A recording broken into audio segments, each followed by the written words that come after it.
The surveys take place around the full and new moons, 2 days before, the day of, and then 2 days after. And that is between May and June. And so the volunteers will get there for the nighttime high tide. So sometimes that's really great, and it's like 7:30. Sometimes it's 1 a.m. in the morning.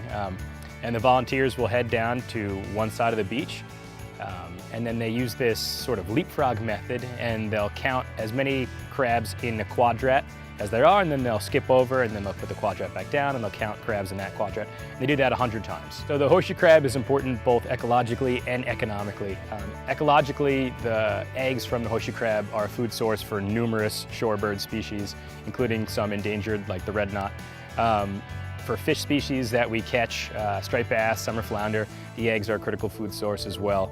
And then economically, they support a multi-million-dollar commercial fishing industry for eel and conch, and they're also critically important to humans for the biomedical industry.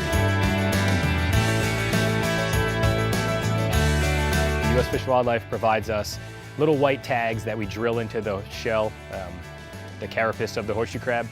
And then they're tagged and they are released back into the water, and then anybody who sees one can report the tag.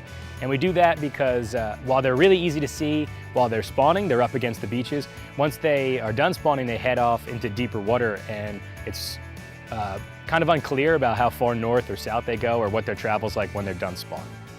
What we've learned is that the spawning densities in the inland bays can actually match those of the Delaware Bay, and the Delaware Bay is often thought of as like the epicenter of horseshoe crab activity.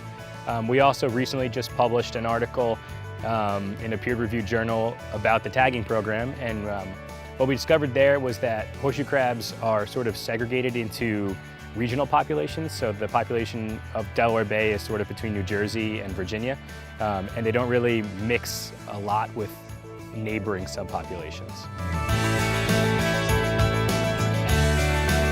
The horseshoe crab is like an iconic species for Delaware. I think people just associate Delaware with a horseshoe crab, and so they come out and they want to learn, like, what is this animal that's roaming the beach where I just bought my house on? And then they find out that they're pretty neat and that they have a lot of cool behavior, and that it's a pretty interesting species, and they want to get involved.